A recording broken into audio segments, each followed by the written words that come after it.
สวัสดีค่ะดิฉันแจ็คกี้หวัง Country Director ของ Google ประเทศไทยค่ะดิฉันรู้สึกยินดีมากที่ได้มาพบกับทุกท่านที่งาน Safer with Google ในวันนี้แต่ก่อนที่เราจะเข้าเรื่องความปลอดภัยบนโลกออนไลน์ดิฉันขอพูดถึงความปลอดภัยในชีวิตประจำวันทั่วไปรวมถึงสถานการณ์โควิด -19 ที่เรากำลังเผชิญอยู่ในสถานการณ์แบบนี้ทุกภาคส่วนควรร่วมมือกันเพื่อฝ่าฟันวิกฤตนี้ไปให้ได้ทาง Google เองเราก็ทำงานกันอย่างหนักเพื่อช่วยเหลือคนไทยผ่านหลากหลายช่องทางค่ะอันดับแรกเรารู้ดีว่าคนเข้ามาที่ Google ก็เพื่อหาข้อมูลต่างๆและเราอยากที่จะช่วยให้ทุกคนได้รับข้อมูลสำคัญที่พวกเขากำลังมองหาหลายเดือนที่ผ่านมาเราพบว่าหนึ่งในข้อมูลที่ผู้คนค้นหาคือข้อมูลเกี่ยวกับการตรวจโควิดเราจึงช่วยให้ทุกคนหาข้อมูลได้ง่ายขึ้นด้วยการนำฟีเจอร์ถามตอบแบบ crowdsource มาใช้ใน Maps และ Search โดยฟีเจอร์นี้จะช่วยให้คนไทยสามารถถามหรือแชร์ข้อมูลเกี่ยวกับโรงพยาบาลหรือร้านขายยาในพื้นที่ที่มีบริการชุดตรวจหรือบริการตรวจโควิดได้อีกเรื่องที่สำคัญคือการช่วยให้คนไทยเข้าถึงข้อมูลที่สำคัญและจำเป็นอยู่เสมอเราทำงานกันอย่างใกล้ชิดกับองค์กรที่เชื่อถือได้ เช่น องค์การอนามัยโลก กระทรวงสาธารณสุข และกรมควบคุมโรค เพื่อสื่อสารแนวทางปฏิบัติในการดูแลสุขอนามัยและการฉีดวัคซีนไปยังผู้คนในประเทศไทยให้มากขึ้นผ่านหลากหลายช่องทางเช่น Search Homepage และ YouTube การช่วยเหลือสังคมก็เป็นอีกหนึ่งเรื่องที่เราให้ความสำคัญเมื่อเดือนที่แล้วGoogle.org ได้มอบเงินจำนวน $300,000 หรือประมาณ 10 ล้านบาทเพื่อช่วยเหลือองค์การยูนิเซฟเพื่อใช้ในการช่วยเหลือโควิดในประเทศไทยแต่เราก็ทราบดีว่ายังมีองค์กรการกุศลอีกหลายแห่งที่ต้องการความช่วยเหลือดังนั้นเราจึงได้เปิดตัวหน้าเว็บเพื่อช่วยให้คนไทยทุกคนสามารถเข้าถึงและช่วยเหลือองค์กรที่น่าเชื่อถือเหล่านี้ได้ง่ายขึ้นเราจะยังคงเดินหน้าช่วยเหลือคนไทยในวิกฤตครั้งนี้ต่อไปแต่เราก็มีความหวังว่าสถานการณ์ทุกอย่างจะดีขึ้นในเร็วๆนี้แน่นอนว่าช่วงนี้ที่เราต้องอยู่บ้านกันมากขึ้นหลายคนหันมาพึ่งพาอินเทอร์เน็ตเพื่อทำงานและติดต่อสื่อสารกันมากขึ้นเป็นธรรมดานอกจากความมุ่งมั่นที่จะช่วยให้คนไทยปลอดภัยในโลกออฟไลน์แล้วเรายังต้องการช่วยให้ทุกคนปลอดภัยบนโลกออนไลน์ด้วยเช่นกันค่ะอินเทอร์เน็ตเป็นพื้นที่แห่งการเรียนรู้และโอกาสเราอยากให้ผู้คนได้รับประโยชน์ต่างๆจากอินเทอร์เน็ตพร้อมทั้งมีทักษะไหวพริบและความรู้เท่าทันเพื่อให้สามารถใช้งานอินเทอร์เน็ตได้อย่างฉลาดและรอบคอบนั่นคือเหตุผลที่เราจัดงานในวันนี้ขึ้นมาค่ะดิฉันต้องขอบคุณทุกคนที่มาร่วมงานในวันนี้เพื่อรับฟังแนวทางในการช่วยให้ทุกคนปลอดภัยบนโลกออนไลน์ยิ่งขึ้นในงาน Safer with Google ซึ่งเป็นส่วนหนึ่งของงาน Google for Thailand ค่ะเด็กเอ้ยเด็กดีใช้อินเทอร์เน็ตอย่างปลอดภัยเรียนเอ้ยเรียนดีต้องเรียนรู้โลกออนไลน์เหมือนกันถ้าเราจะใช้อินเทอร์เน็ตให้ปลอดภัยไม่ว่ากำลังจะทำอะไรเก็บข้อมูลเอาไว้ให้มันเป็นส่วนตัวไม่ต้องกลัวพวกเราจะได้มั่นใจทุกครั้งที่เราจะแชร์อะไรคิดทบทวนให้ดีก่อนที่จะทำทั้งเธอและฉันพวกเรามาช่วยกันเริ่มต้นตอนนี้ครอบครัวจะได้มีความสุขอย่ารีบไปเชื่ออะไรถ้ายังไม่มีข้อมูลจะตั้งพาสเวิร์ดก็เอาให้ยากกว่า1 ถึง 0เด็กเอ๋ยเด็กดีจะพิมพ์อะไรก็ต้องนึกถึงผู้อื่นผู้ใหญ่เอ๋ยผู้ใหญ่ดีถ้าเอาให้ดีก็ต้องตามโลกให้ทันทุกครั้งที่เราจะแชร์อะไรคิดทบทวนให้ดีก่อนที่จะทำทั้งเธอและฉันพวกเรามาช่วยกันเริ่มต้นตอนนี้ครอบครัวจะได้มีความสุข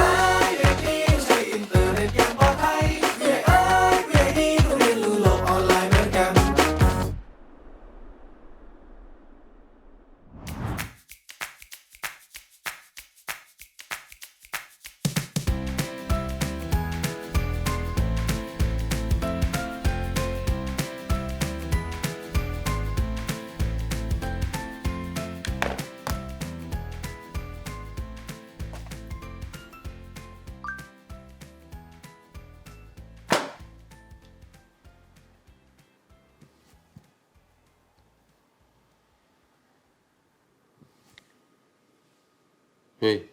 อะไรเนี่ย ตรวจสอบกิจกรรมความปลอดภัยล่าสุด ไม่ใช่ฉัน เฮ้ย รีเซ็ตพาสเวิร์ดใหม่แล้วเขาจะมาเข้ามาดูอินบ็อกซ์เราหรือเปล่าเนี่ย เรื่องสำคัญเก็บไว้ในนั้นเยอะแยะเลย แล้วเราก็ตอบกลับการแจ้งเตือนทันทีเลย เฮ้ย แบบนี้เราจะปลอดภัยไหมเนี่ยอ๋อใช่โทรหาบี้ดีกว่า บี้ก็เคยเจอแบบนี้มาเหมือนกันนี่มา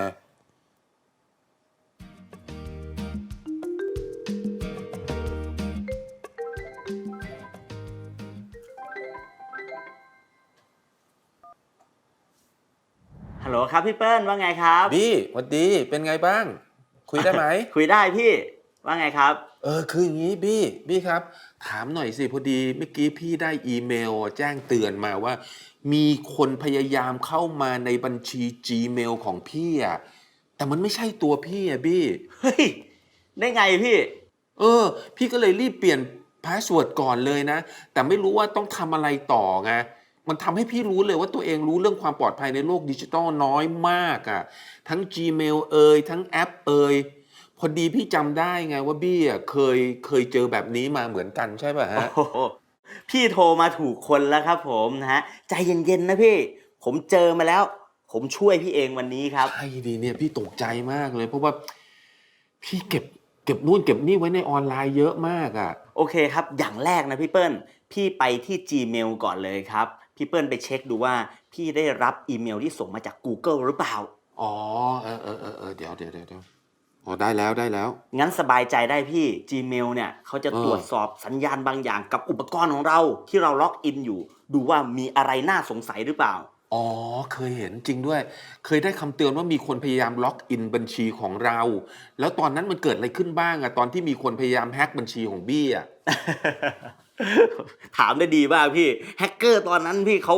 ข่านเข้ามาโดยระบบฟิชชิงครับฟิชชิงนี่ก็เหมือนกับการที่คนคนหนึงพยายามหลอกให้เราแชร์ข้อมูลส่วนตัวทางออนไลน์ครับปกติจะมาในรูปแบบของอีเมลโฆษณา หรือเว็บไซต์ที่หน้าตาเหมือนกับเว็บไซต์ที่เราใช้ประจำอยู่แล้วอะครับยกตัวอย่างนะคนที่ทำฟิชชิงครับอาจจะส่งอีเมลเหมือนกับส่งมาจากธนาคารเพื่อหลอกบอกให้เราบอกข้อมูลเกี่ยวกับบัญชีธนาคารของเราอะครับ ที่สำคัญเลยนะพี่ต้องระมัดระวังมากๆเลยนะก่อนที่จะคลิกลิงก์อะไรอะครับอย่าคลิกมั่วซั่วนะพี่อือหือแต่มันมีวิธีหนึ่งนะที่ช่วยให้บัญชีเราปลอดภัยยิ่งขึ้นครับเขาเรียกว่า two step verification ครับหรือการยืนยันแบบ2ขั้นตอน อ๋อมันคืออะไรฮะพี่ two step verification ครับคือการเพิ่มระดับการรักษาความปลอดภัยให้กับบัญชีของเราครับเผื่อว่าพาสเวิร์ดของเราเนี่ยถูกขโมยไปพอเปิดใช้ two step verification แล้วครับเราจะต้องทำการล็อกอิน2ขั้นตอนครับโดยขั้นตอนแรกครับอย่างที่เรารู้อยู่ก็คือ password ครับส่วนขั้นที่2ครับที่เราต้องมีนั่นก็คือโทรศัพท์ครับซึ่งวิธีเปิดใช้งานง่ายมากๆครับเดี๋ยวเรามาลองทำไปด้วยกันเลยไหมพี่ โอ้ได้ครับบี้เอางี้เดี๋ยวพี่ขอเปิดสปีกเกอร์ก่อนนะ โอเคครับ โอเค เดี๋ยวพี่ไปที่ ครับ บัญชี Google นะครับ ไปที่แผงการนำทางแล้วก็เลือกความปลอดภัย ครับ การลงชื่อเข้าใช้ Google ครับ อันนี้ให้เลือกการยืนยันแบบ 2 ขั้นตอน two step verification ครับ แล้วก็กดเริ่มต้นใช้งาน ครับ จากนั้นก็ทำตามขั้นตอนบนหน้าจอเลยครับ โอ้โห ง่ายเหมือนกันนะเนี่ย ไม่เคยรู้มาก่อนเลยว่าทำอะไรกับบัญชี Google ได้เยอะขนาดเนี้ย ใช่แล้วครับ การตั้งค่าบัญชี Google มีฟีเจอร์ความปลอดภัยและความเป็นส่วนตัวที่เราสามารถควบคุมเองได้เยอะมากๆเลยครับพี่ จริงๆแล้วผมมีวิดีโอเกี่ยวกับวิธีการรักษาความปลอดภัยให้กับบัญชี Google ด้วยนะ เดี๋ยวผมส่งให้พี่ดูเอาไหม โอเค ขอบคุณมากครับบี้ ช่วยได้เยอะจริงๆ นี่บี้ช่วยให้พี่รู้จักเครื่องมือเจ๋งๆ หลายอย่างเลยนะ ต้องเอาไปบอกคนที่บ้านแล้วก็ทีมงานบ้างแล้ว ไม่เป็นไรครับพี่ยินดีเสมอครับ เดี๋ยวผมไปก่อนนะครับพี่ถ้ามีอะไรพี่โทรมาได้เลยนะครับผม โอเคได้บี้ ขอบคุณมากครับบี้ ยินดีครับ ครับสวัสดีครับ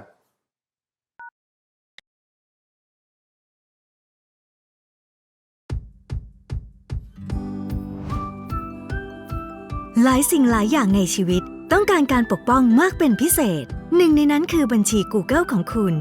เราจะพาคุณไปรู้จักกับ 3 เครื่องมือที่ใช้งานง่ายเพื่อความปลอดภัยและความเป็นส่วนตัวของบัญชีเครื่องมือแรกคือการตรวจสอบความปลอดภัยขั้นแรกไปที่ Security Checkup ซึ่งจะมีคำแนะนำด้านความปลอดภัยที่ปรับเปลี่ยนให้เหมาะกับแต่ละบัญชีนี่คือคำแนะนำบางส่วนที่คุณอาจได้รับ 1. เพิ่มหรืออัปเดตตัวเลือกการกู้คืนบัญชีหมายเลขโทรศัพท์และอีเมลที่ใช้ในการกู้คืนเป็นเครื่องมือด้านความปลอดภัยที่สำคัญระบบจะส่งการแจ้งเตือนไปยังข้อมูลติดต่อที่คุณให้ไว้หากมีกิจกรรมที่น่าสงสัยในบัญชีของคุณเทคโนโลยีความปลอดภัยที่สร้างขึ้นในตัวจะช่วยแจ้งกิจกรรมที่เกี่ยวข้องมากที่สุดให้กับคุณหลายกิจกรรมที่อาจเป็นปัญหาจะถูกระบบจัดการโดยอัตโนมัติโดยที่คุณไม่ต้องทำอะไรเลยเช่น Gmail บล็อกสแปมและความพยายามในการฟิชชิงกว่า100ล้านรายการทุกวันทั่วโลก 2. เปิดใช้การยืนยันแบบ 2 ขั้นตอนการยืนยันแบบ 2 ขั้นตอนจะช่วยป้องกันไม่ให้แฮกเกอร์เข้ามายังบัญชีของคุณแม้จะมีรหัสผ่านก็ตามถัดไปคุณสามารถไปที่เครื่องมือจัดการรหัสผ่านได้ที่ Password Manager ความเสี่ยงด้านความปลอดภัยบนโลกออนไลน์ที่พบได้บ่อยที่สุดอย่างหนึ่งคือการใช้รหัสผ่านเดียวกันในหลายๆบัญชีเครื่องมือจัดการรหัสผ่านจะช่วยให้คุณสร้างบันทึกและจัดการรหัสผ่านสำหรับทุกบัญชีของคุณบนโลกออนไลน์ได้อย่างง่ายดายช่วยให้บัญชีต่างๆปลอดภัยยิ่งขึ้น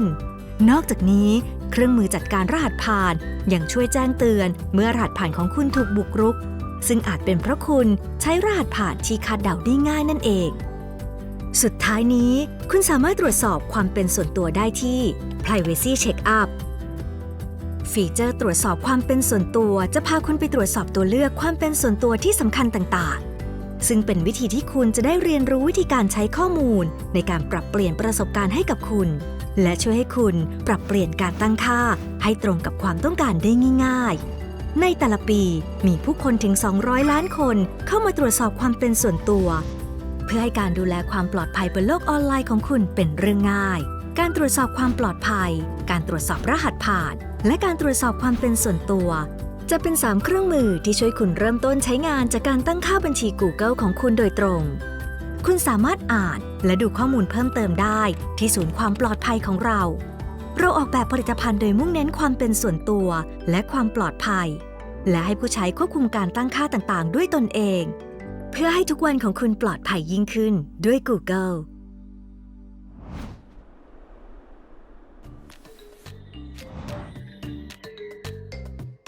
อันนี้อะไรพี่กุ๊ด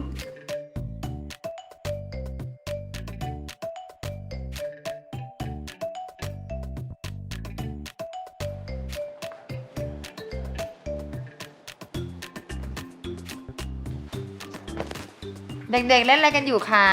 อินเทอร์แลนด์แม่ ไหนดูซิ แล้วเราเอาเกมนี้มาจากไหนเนี่ยลูก จากโรงเรียนครับแม่เพื่อนทุกคนเล่นกันหมดเลย จริงปะเนี่ย จริงค่ะแม่มันเป็นเกมที่โรงเรียนจาก Be Internet Awesome โอ้ อันนี้คือสถานีในเกม ชื่อว่า Mindful Mountain ด่านนี้เราต้องคิดว่าเราจะแชร์ข้อมูลอะไรในออนไลน์ได้บ้าง โหนี่มันดีนะเนี่ยเชื่อไหมว่ารุ่นแม่เมื่อก่อนไม่มีเกมแบบนี้เลย แต่ว่า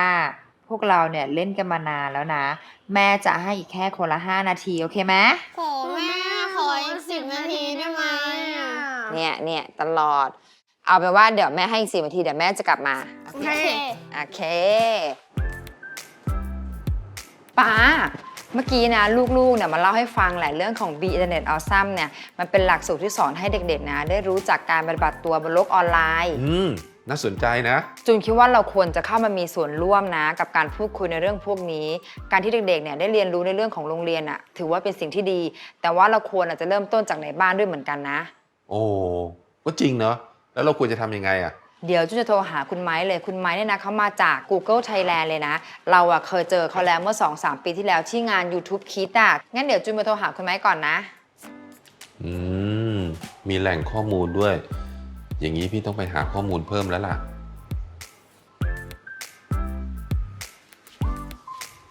สวัสดีครับคุณจูนสวัสดีค่ะคุณไม้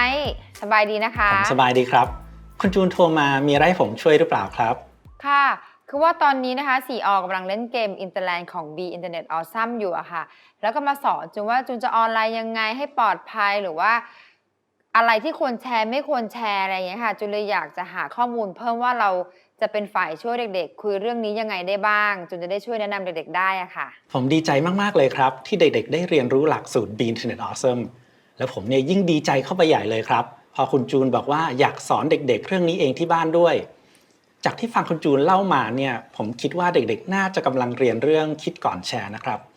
ซึ่งจริงๆแล้วเนี่ย Be Internet Awesome ยังมีอีกหลายหัวข้อเลยครับอย่างบทเรียนที่สอนเรื่องการตั้งพาสเวิร์ดให้รัดกุมการรับมือกับการไซเบอร์บูลลี่แล้วก็หัวข้ออื่นตั้งแต่คิดก่อนแชร์ไม่ตกหลุมพรางกลลวงเก็บข้อมูลไว้เป็นความลับเป็นคนดีเท่จะตายแล้วสงสัยเมื่อไหร่ก็ถามได้เลยซึ่งเราเนี่ยก็พยายามทำออกมาให้เข้าใจง่ายแล้วก็สนุกด้วยครับเข้าใจง่ายด้วยสนุกด้วยอยากรู้ว่าแล้วเขาจะสอนกันยังไงอะคะก็อย่างที่คุณจูนบอกเลยครับเด็กๆจะได้เรียนรู้ผ่านการเล่นเกมครับซึ่งจริงๆแล้วเนี่ย Be Internet Awesome เนี่ยเราสร้างขึ้นมาให้เป็นการเรียนรู้แบบ Interactive ทั้งในแล้วก็นอกห้องเรียนครับซึ่งหลักๆเนี่ยเราเน้นสอนให้เด็กๆท่องโลกออนไลน์อย่างฉลาดแล้วก็ปลอดภัยด้วยโดยโรงเรียนต่างๆที่เอาหลักสูตรไปใช้มีการตอบรับที่ดีมากครับเราเทรนคุณครูแล้วก็น้องนักเรียนเนี่ยไปแล้วกว่า 1.5 ล้านคนหลังเปิดตัวไปได้สัก1 ปีครึ่งครับเราได้เอาหลักสูตร Be Internet Awesome เข้ารับการประเมินของ Crimes Against Children Research Center จากมหาวิทยาลัยนิวแฮมป์เชียร์ซึ่งจากการประเมินเนี่ยทำให้เราเปิดตัวหลักสูตรใหม่ล่าสุดเพิ่มขึ้นอีกครับหลักสูตรใหม่นี้จะครอบคลุมมากขึ้นตั้งแต่เรื่องพื้นฐานทั่วไปอย่างวิธีการค้นหายังไงให้ได้ข้อมูลที่ต้องการไปจนถึงบทเรียนเกี่ยวกับอารมณ์เช่นการเข้าใจความรู้สึกของคนอื่นๆครับดีมากเลยค่ะแล้วคนเป็นพ่อเป็นแม่อย่างจูนเนี่ยมีอะไรให้พอช่วยได้ไหมคะเป็นอีกคำถามที่ดีมากเลยครับภายใต้ Be Internet Awesome เราเพิ่งเปิดตัววิดีโอซีรีส์ใหม่ชื่อ Internet Awesome Parents ซึ่งจะมีคำแนะนำสำหรับผู้ปกครองเกี่ยวกับปัญหาด้านความปลอดภัยบนโลกออนไลน์แบบต่างๆรวมถึงวิธีพูดคุยกับลูกเรื่อง Digital Well-being หรือ Lifestyle Digital ครับ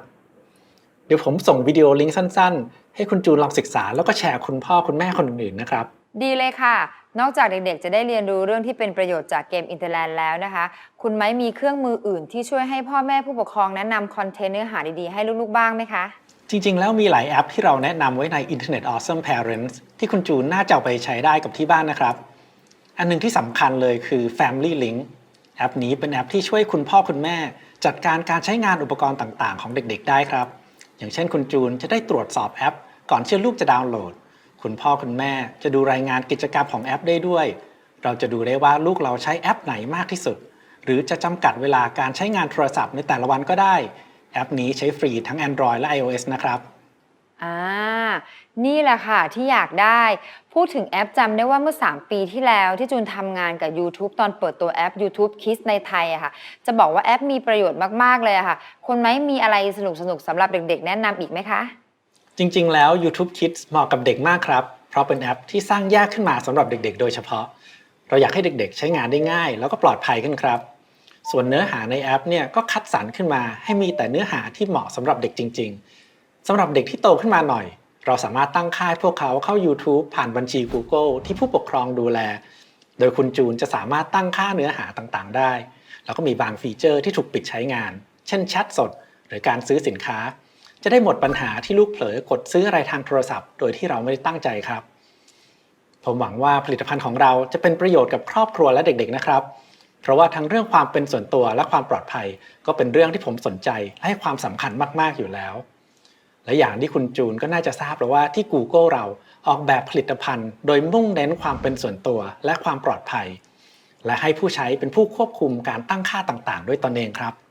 ใช่ค่ะฟีเจอร์พวกนี้ช่วยได้จริงๆแล้วบ้านจูนมีเด็กๆตั้ง4 คนดีมากเลยค่ะที่ YouTube Kids นะคะให้สร้างบัญชีสำหรับลูกๆแต่ละคนได้และยังจัดเนื้อหาให้เหมาะกับพวกเขาได้ด้วยอันนี้ชอบมากเลยค่ะขอบคุณคุณไมค์นะคะที่ช่วยให้คำแนะนำจูนว่าพ่อแม่ทุกคนควรลองใช้จริงๆค่ะวันนี้ขอบคุณคุณไมค์มากเลยนะคะยินดีมากครับคุณจูนไว้โอกาสหน้าคุยกันใหม่นะครับสวัสดีค่ะป้า เมื่อกี้ไปคุยกับคุณไม้มาแหละเรื่องของความปลอดภัยบนโลกออนไลน์แล้วเพิ่งรู้แล้วนะว่าเขามีพวกเครื่องมือให้ใช้ฟรีเยอะมากเลยนะเพื่อเอามาควบคุมแอปอีกทีนึงจริงๆแล้วเราเนี่ยนะควรจะบาลานซ์เรื่องของการออนไลน์เรื่องของออฟไลน์ให้มันดีนะไม่งั้นสุขภาพเราอาจจะเสียว่าแต่จะไปไหนเนี่ยแต่งตัวซะหล่อใช่อ๋อเมื่อกี้เห็นจูนคุยกับคุณไม้ อ่า พี่ก็เลยอยากจะหาข้อมูลเพิ่มให้ พอดีพี่เปิ้ลได้นัดสัมภาษณ์กับบุคคลสำคัญ2 ท่าน ท่านเนี่ยจะให้ความรู้ข้อมูลเกี่ยวกับความปลอดภัยบนโลกออนไลน์ได้เป็นอย่างดี โอ้ยจริงจังนะเราเนี่ยเดี๋ยวกลับมาซีออนแล้วมาคุยกัน โอเคได้เดี๋ยวเย็นนี้เจอกันนะ ได้ สวัสดีครับ ขอขอบคุณทุกคนที่เข้าร่วมงาน Safer with Google a Google for Thailand Event ในวันนี้นะครับสำหรับวันนี้นะครับเราจะคุยกันในหัวข้อความปลอดภัยในโลกดิจิทัล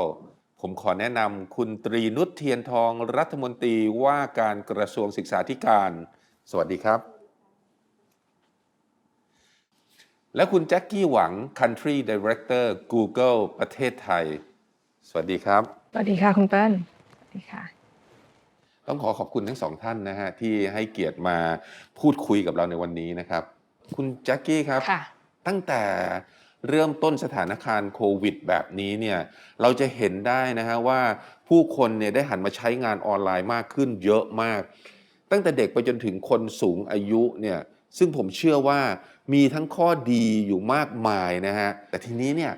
มันมีความเสี่ยงฮะที่มันเพิ่มขึ้นจากคนจำนวนมากนะฮะที่เพิ่งเข้ามาใช้งานออนไลน์เป็นครั้งแรกแล้ว Google เนี่ยมีวิธีอย่างไรบ้างที่จะช่วยให้ผู้ใช้ออนไลน์ได้อย่างปลอดภัยครับค่ะอย่างที่ทราบกันนะคะว่าโลกออนไลน์ก็มีข้อดีหลายอย่างแม้ว่าจะเป็นการเรียนรู้ทักษะใหม่ๆเปิดโอกาสให้เจอความรู้ใหม่ๆหรือการที่เด็กๆได้เรียนหนังสือและทุกคนติดต่อสื่อสารกันได้ง่ายขึ้นค่ะแต่ถึงแม้ว่าการใช้เทคโนโลยีจะมีประโยชน์มากมายแต่ก็มีเรื่องที่น่ากังวลบ้างซึ่งเรื่องที่น่าเป็นห่วงและต้องช่วยกันเฝ้าระวังในโลกออนไลน์อันดับต้นๆของเมืองไทยมีด้วยกัน3ด้านค่ะ 1. การแฮ็กและความปลอดภัยของข้อมูลผู้ใช้ 2. การแพร่กระจายของข่าวปลอมและ 3. ความปลอดภัยของเด็กๆในโลกออนไลน์ค่ะในมุมของ Google เองเนี่ยค่ะเราก็เห็นว่ามีคนไทยหลายล้านคนที่เข้ามาใช้ Google เพื่อจะหาคำตอบจะเป็นเรื่องเล็กหรือเรื่องใหญ่ก็ได้เราจึงถือเป็นความรับผิดชอบของทางเราในการปกป้องความเป็นส่วนตัว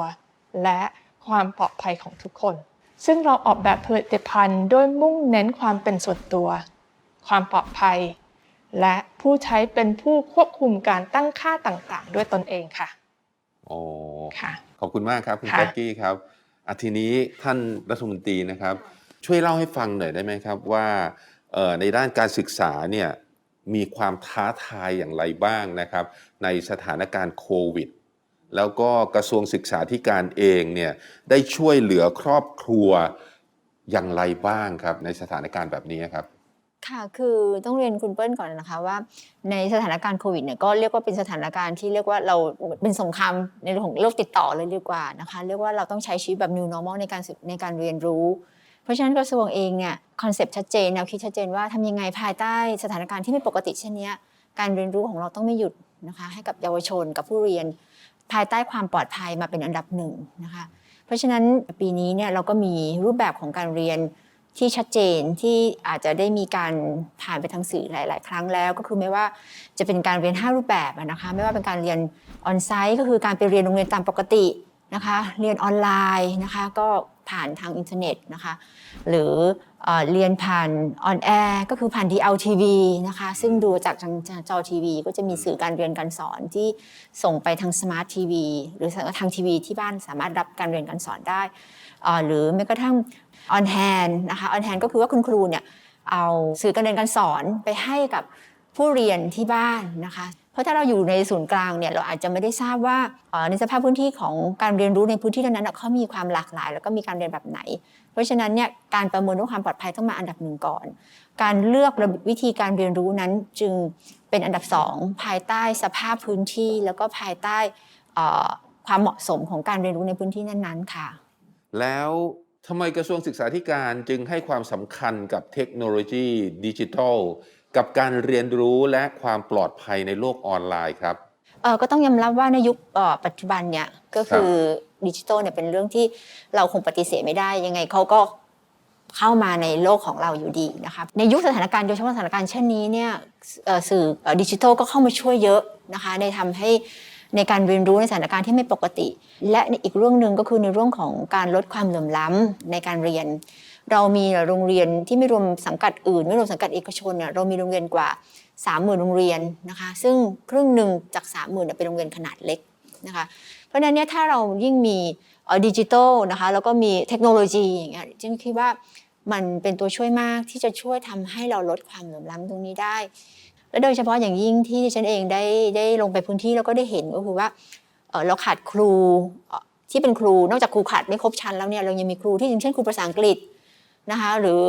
ครูบางวิชาที่ยังขาดแคลนเนี่ยแต่ถ้าเรามีสื่อการเรียนการสอนที่จะช่วยครูในการที่จะสอนเด็กได้เนี่ยก็เป็นเครื่องมือครูในการที่จะช่วยกันที่จะให้ความรู้ไม่ว่าจะเป็นเรื่องที่มันในวิชาชีพที่ขาดแคลนเนี่ยในวิชาเอกที่ขาดแคลนเนี่ยก็สามารถที่จะเสริมให้กับเด็กเพื่อจะเติมช่องว่างตรงนี้เนี่ยให้ได้มากที่สุดเพื่อให้เด็กเข้าถึงการเรียนรู้มากที่สุดนะคะแน่นอนที่สุดว่าในเมื่อเราหนีไม่พ้นกับโลกที่ดิจิทัลขนาดนี้เด็กจะต้องเรียนรู้ว่าข้อมูลของเขาจะต้องถูกเก็บยังไงให้มันปลอดภัยนะคะเรื่องที่2ในการที่เขาเนี่ยจะเข้าถึงในเรื่องของสื่อต่างๆในอินเทอร์เน็ตใน YouTube ต่างๆเนี่ยอะไรที่จะทำให้เขาเนี่ยได้สามารถที่จะตระหนักรู้ว่าอะไรคือเหมาะสมและไม่เหมาะสมดิฉันคิดว่ามันมีความจำเป็นเป็นอย่างมากและโดยเฉพาะอย่างยิ่งจะต้องพัฒนาไปถึงผู้ปกครองที่จะต้องเข้าใจด้วยว่าการทำยังไงที่จะให้ลูกหลานเนี่ยความเหมาะสมในการที่จะเด็กเนี่ยอยู่กับเทคโนโลยีเนี่ยคือตรงไหนด้วยนี่ก็เป็นเรื่องที่จำเป็นนะคะแล้วความคิดเห็นของท่านรัฐมนตรีนะครับที่ในการที่มีความร่วมมืออย่างต่อเนื่องในโครงการ Be Internet Awesome เนี่ยฮะเป็นยังไงบ้างครับก็ถือว่าเป็นโครงการที่ดีมากนะคะที่ทางกระทรวงนะคะได้ร่วมมือกับทางบริษัท Google Thailand นะคะแล้วก็ได้ร่วมกับมูลนิธิครูดีของแผ่นดินนะคะซึ่งทำโครงการนี้เพราะว่าก็เป็นความร่วมมือที่สามารถที่จะทำให้เด็กเนี่ยเข้าใจในเรื่องของความปลอดภัยซึ่งเรื่องความปลอดภัยเนี่ยต้องยอมรับก่อนว่าเป็นหนึ่งในนโยบายเร่งด่วนที่กระทรวงเองให้ความสำคัญเพราะโดยเฉพาะอย่างยิ่งปัจจุบันเด็กเนี่ยใช้เวลาอยู่ในหน้าจอเนี่ยมากทีเดียวนะคะเพราะฉะนั้นเนี่ย Be Internet Awesome ก็ถือว่าเป็นโครงการที่ทาง Google ได้ร่วมมือแล้วก็เป็นเกมเบสซึ่งสามารถที่จะทำให้เด็กและเยาวชนเนี่ยได้มีความเข้าใจแล้วก็เข้าถึงได้ง่ายแล้วก็ไม่น่าเบื่อนะคะก็ทำให้มีความน่าสนใจแล้วก็ได้รับความรู้ว่าอะไรคือสิ่งที่เขาควรต้องเรียนรู้และอะไรคือสิ่งที่เหมาะสมกับเขาค่ะนะฮะแล้วทีนี้เรียนถามอีกนิดนึงนะฮะคุณแจ็คกี้และท่านรัฐมนตรีมองเห็นความร่วมมือกันของทั้งสององค์กรในเรื่องของความรับผิดชอบทางดิจิทัลนี้ขอเรียนเชิญคุณแจ็คกี้ก่อนครับค่ะในส่วนนี้ Google เข้าใจดีว่าพ่อแม่ผู้ปกครองต้องการเครื่องมือที่ใช้งานง่ายและมีประสิทธิภาพเพื่อรับมือกับความท้าทายในยุคดิจิทัลแต่นอกจากเครื่องมือต่างๆแล้วการปลูกฝังพฤติกรรมในการใช้งานดิจิทัลที่ดีก็เป็นสิ่งที่ทุกคนควรให้ความสำคัญเช่นกันค่ะเรามุ่งมั่นที่จะสนับสนุนเครื่องมือและแหล่งข้อมูลที่เป็นประโยชน์สำหรับพ่อแม่ผู้ปกครองและครูอาจารย์ในการส่งเสริมให้เด็กๆใช้เทคโนโลยีดิจิทัลอย่างสร้างสรรค์และปลอดภัยอย่างเช่นโปรแกรม Be Internet Awesome ของเราที่สอนเด็กๆเกี่ยวกับการเป็นพลเมืองดิจิทัลที่ดีซึ่งตามที่ทราบไปแล้วว่าเพิ่งมีการอัปเดตให้ครอบคลุมหัวข้อใหม่ๆเช่นวิธีเบื้องต้นสำหรับการค้นหาอย่างมีประสิทธิภาพหรือวิธีฝึกให้เข้าใจความรู้สึกของคนอื่นไปจนถึงซีรีส์ Internet Awesome Parents ซึ่งเป็นวิดีโอแอนิเมชันสั้นๆในหัวข้อที่เกี่ยวกับความปลอดภัยบนโลกออนไลน์ที่พ่อแม่ผู้ปกครองพูดคุยกับลูกๆรวมถึงเครื่องมือดิจิทัลที่เป็นประโยชน์ในด้านนี้ค่ะการเป็นพลเมืองดิจิทัลที่ดีเป็นส่วนสำคัญในการสนับสนุนนักสำรวจโลกออนไลน์รุ่นใหม่ซึ่งนอกจากเด็กๆเหล่านี้แล้วเรายังตั้งเป้าที่จะสนับสนุนชุมชนทั้งหมดรอบตัวพวกเขาไปด้วยเช่นกันค่ะ นอกจากนี้ดิฉันยังเชื่อว่า Google ไม่สามารถบรรลุเป้าหมายนี้ได้เพียงลำพัง นั่นเป็นเหตุผลที่เรารู้สึกเป็นเกียรติอย่างยิ่งที่ได้ร่วมงานกับกระทรวงศึกษาธิการในช่วงเวลา 1-2 ปีที่ผ่านมาค่ะ ขอบคุณมากครับ แล้วท่านรัฐมนตรีมีความคิดเห็นเกี่ยวกับเรื่องนี้ยังไงบ้างครับ จากสถานการณ์ที่โลกเปลี่ยนแปลงไปอย่างรวดเร็วเนี่ยนะคะเราก็มีการทำหลักสูตรที่เรียกว่าหลักสูตรฐานสมรรถนะนะคะก็คือหลักสูตรที่นอกเหนือจากคอนเทนต์ที่เรามีอยู่เนี่ยทำไงจะให้เด็กสามารถเอาคอนเทนต์ตรงนี้เนี่ยมาให้มีการคิดและวิเคราะห์ให้เป็นมากยิ่งขึ้นขณะนี้เรามีกระบวนการกำลังพัฒนาหลักสูตรตรงนี้อยู่นะคะเพราะฉะนั้นเนี่ยการที่ทาง Google ได้เข้ามาช่วยในการที่จะพัฒนาคุณครูเพราะยิ่งสถานการณ์ยิ่งช่วงนี้อยู่แล้วด้วยเป็นโควิดเราไม่สามารถที่จะไปอบรมคุณครูได้ในเวลาพร้อมๆกันเป็นหมื่นแสนนะคะเพราะฉะนั้นเทคโนโลยีเนี่ยช่วยอย่างมากในการที่จะเป็นสื่อในการที่จะทำให้เราพัฒนาผู้เรียนได้มากยิ่งขึ้นค่ะแหมเราได้ข้อมูลเชิงลึกที่เป็นประโยชน์เลยทีเดียวนะฮะต้องขอขอบคุณท่านทั้งสองที่สละเวลามาพูดในวันนี้มากนะครับขอบพระคุณมากครับ สวัสดีค่ะ ขอบคุณค่ะขอบคุณท่านรัฐมนตรีมากนะคะ สวัสดีค่ะคุณแจ็คกี้ค่ะ การสัมภาษณ์ครั้งนี้มันทำให้ป้าได้รู้อะไรเยอะมากเลย จูนว่าเราต้องมาคุยกันในครอบครัวแล้วแหละเดี๋ยวเราลองจัดสรรเวลาของเรื่องออนไลน์จัดสรรเวลาของเรื่องออฟไลน์แล้วก็เอา4 อมาคุยลองฟังความคิดเห็นของเขาแล้วก็ลองมาสร้างกฎของในครอบครัวแล้วทำกันไหมคะดีไหมคะลูกดีไหมดีโอเคโอเคค่ะแม่นั้นเรากินไปคุยไปได้ไหมคะเพราะว่าหนูหิวแล้ว ได้เลยค่ะลูก ออก้าขอกินก๋วยเตี๋ยวได้ไหมครับได้เลยอ่ะไปเด็กๆนั้นเราไปทานข้าวกันเนี่ยโอเคไปหิวแล้วไปลุยแม่โอเค Google ขอเพลงหน่อยจ้าเด็กเอ้ยเด็กดีใช้อินเทอร์เน็ตอย่างปลอดภัยเรียนเอ้ยเรียนดีต้องเรียนรู้โลกออนไลน์เหมือน